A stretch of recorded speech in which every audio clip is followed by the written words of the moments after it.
नमस्कार दोस्तों, दुनिया के हर प्राणी या हर इंसान के पास अपनी बुद्धि और अपना ज्ञान है।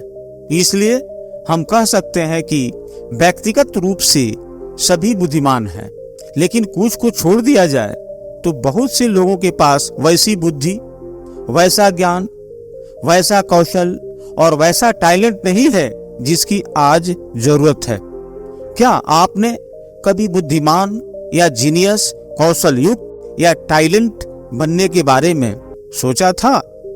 अगर आपने सोचा था तो क्यों नहीं बन सके? इसके कारण क्या थे? दोस्तों, मुझे लगता है कि आपने कभी भी इस पर गहन विचार नहीं किया था। कोई बात नहीं दोस्तों, आप लोगों को निराश होने की जरूरत नहीं है। दोस्तों, आज मैं इस वीडियो के माध्यम से उन मूल मंत्रों को बताने जा रहा हूं जिसे जानने के बाद बुद्धिमानी व्यक्ति बनने का सारा रास्ता खुल जाएगा और आपके अंदर की छोटी सोच और छोटा विचार सब दूर हो जाएगा।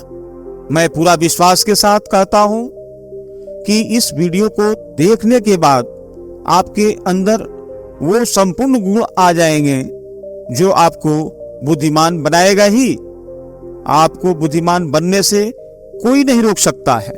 दोस्तों, गीता में श्री कृष्ण ने भी कहा है कि सबसे चालाक, समझदार, बुद्धिमान और स्थिर बुद्धि वाला व्यक्ति वही है जो सफलता मिलने पर अहंकार में नहीं आता है और विफलता में गम में नहीं डूबता है।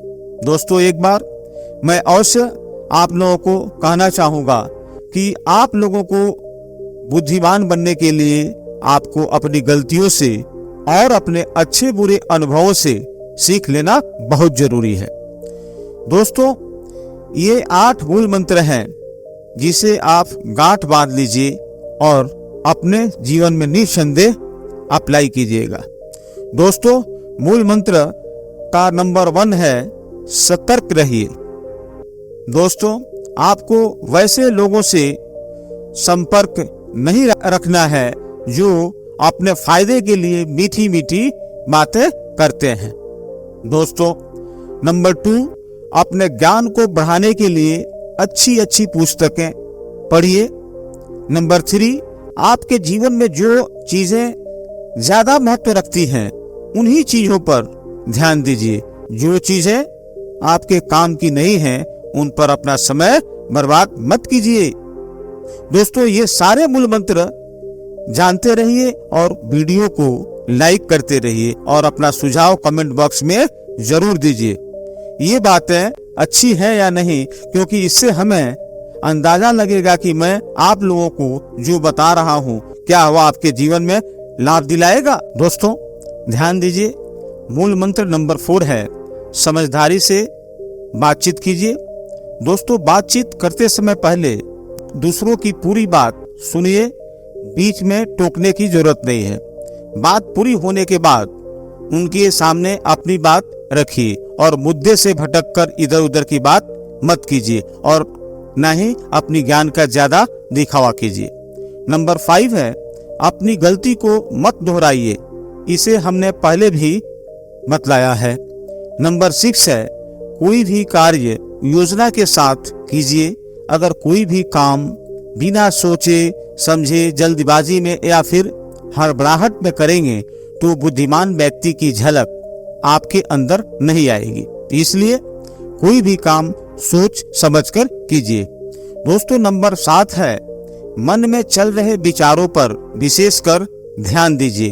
कहने का मतलब है कि जो विचार सकारात्मक हैं और आपके जीवन को आगे ले जाने वाला है उसी पर ध्यान दीजिए।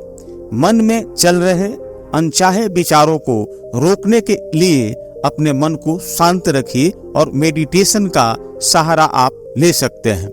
दोस्तों, नंबर 8 है दूसरे लोगों से ज्यादा उम्मीद मत रखिए। कहने का मतलब है अपने जीवन की जिम्मेदारी खुद लीजिए।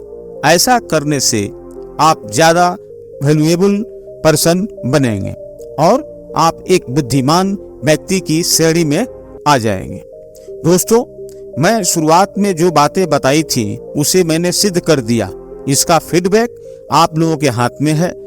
दोस्तों, इन मूल मंत्रों का अगर क्रमबद्ध आपने जीवन में अप्लाई करने की कोशिश की तो मैं समझता हूं कि दुनिया का कोई भी ताकत आपको बुद्धिमान बनने से नहीं रोक सकती है। मैं ऐसा इसलिए कह रहा हूं कि इन मूल मंत्रों का जो ईश्वरीय कृपा है वह आपके बुद्धि और ज्ञान को वैसी बना देगी जो केवल और केवल अच्छाई की तरफ ले जाएगी। दोस्तों, इसे हम एक कहानी के जरिए समझते हैं। दोस्तों, आपने अपने जीवन में ये जरूर देखे होंगे कि जो बुद्धिमान व्यक्ति होता है या जो चतुर चालाक होता है वह कभी भी नहीं कहता है कि मैं बुद्धिमान हूँ। दोस्तों, कहानी इस प्रकार है। एक समय की बात है कि राजा अपने मंत्रियों के साथ बैठा हुआ था। तभी राजा ने मंत्रियों से पूछा कि अपने राज्य में कितने बुद्धिमान लोग निवास करते हैं। तब मंत्रियों ने राजा से कहा कि साहब, अपने राज्य में इस बात का पता लगाने के लिए हमें कोई प्रतियोगिता का आयोजन कराना होगा। राजा ने कहा कि कैसी प्रतियोगिता? मंत्रियों ने कहा, हमें यह प्रोग्राम बनाना होगा, राज्य में बुद्धिमान लोग कितने हैं। राजा ने मंत्रियों से कहा कि आप मुझे उस प्रतियोगिता का प्रारूप तैयार कर मुझे बताइए। अगले ही दिन मंत्रियों ने प्रतियोगिता का प्रारूप तैयार कर राजा के सामने पेश कर दिया। तब राजा ने मंत्रियों को हिदायत दी कि वह समस्त राज्य में घोषणा कर दें कि हमारे देश में एक प्रतियोगिता का आयोजन किया जा रहा है। जो इन प्रश्नों का सही जवाब देगा उसे 5000 मुहरें इनाम में दी जाएंगी। प्रश्न कौन कौन से होंगे? प्रश्न संख्या 1, आसमान को कौन छू सकता है? प्रश्न संख्या 2, धरती की परिक्रमा कौन लगा सकता है? ये 2 प्रश्न थे। राजा साहब ने मंत्रियों से कहा कि आप दिन और समय निश्चित करें और प्रतियोगिता का आयोजन करें। अगले ही दिन सारे राज्य में घोषणा की गई, कल हमारे राज्य में बुद्धिमत्ता परखने की एक प्रतियोगिता रखी गई है। अगले ही दिन राज्य के सभागार में सारे लोग एकत्रित हो गए। प्रतियोगिता शुरू की गई। घोषणा पत्र पढ़ा गया। मंत्रियों ने कहा, कोई भी व्यक्ति इन प्रश्नों का सही जवाब देगा उसे 5000 मुहरें इनाम में दी जाएंगी। एक शर्त भी रखी गई थी कि 2 प्रश्नों में से एक प्रश्न का भी सही जवाब देने पर भी उसे वही इनाम दिया जाएगा। तब राजा ने कहा, प्रतियोगिता शुरू की जाए, लेकिन किसी ने भी एक भी प्रश्न का जवाब नहीं दे पाया। उस दिन प्रतियोगिता स्थगित कर दी गई। फिर अगले दिन प्रतियोगिता का आरंभ किया गया। इस बार बहुत सारे लोग एकत्रित हुए। उनमें एक बालक भी, जिसका नाम जय था, अपने पिताजी के साथ देखने आया हुआ था।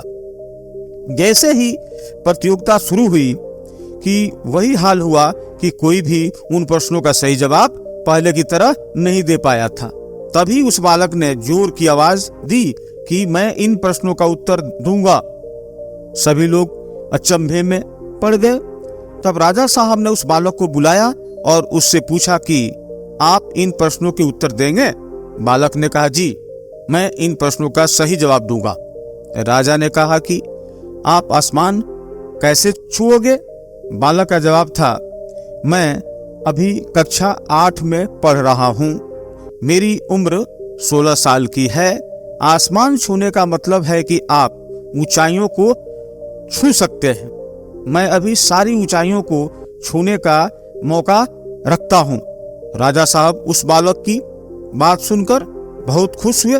बालक को 5000 मुहरें इनाम दे दी गई और राजा साहब ने उसके साथ साथ पढ़ाई का खर्च उठाने की घोषणा की। दोस्तों, इस कहानी से हमें यही सीख मिलती है कि बुद्धिमान बनने के लिए अधिक उम्र की जरूरत नहीं पड़ती है। इसका जीता जागता उदाहरण यह बालक है, जो अपनी बुद्धि और ज्ञान के समन्वय और अपनी धनात्मक सोच के आधार पर दोनों प्रश्नों का सही उत्तर दिया है। जब अपनी इतनी कम उम्र में अपनी बुद्धिमानी की ऐसी झलक दिखाता है तो काबिल तारीफ है और सचमुच में वह आसमान को छू सकता है। इसलिए दोस्तों, अगर यह कहानी बच्चे सुन रहे हैं तो अच्छी बात है। अगर आप सुन रहे हैं तो जरूर अपने बच्चों को सुनाइए, ताकि इस कहानी के माध्यम से वे अपने भविष्य को उज्जवल करें और बुद्धिमान बनकर अपने परिवार के साथ साथ अपने देश का नाम रोशन करें। दोस्तों, इस वीडियो को लाइक करें, अधिक से अधिक दोस्तों में शेयर करें और चैनल को सब्सक्राइब करें। और हाँ दोस्तों, अपना सुझाव कमेंट बॉक्स में जाकर जरूर लिखें। थैंक यू, धन्यवाद।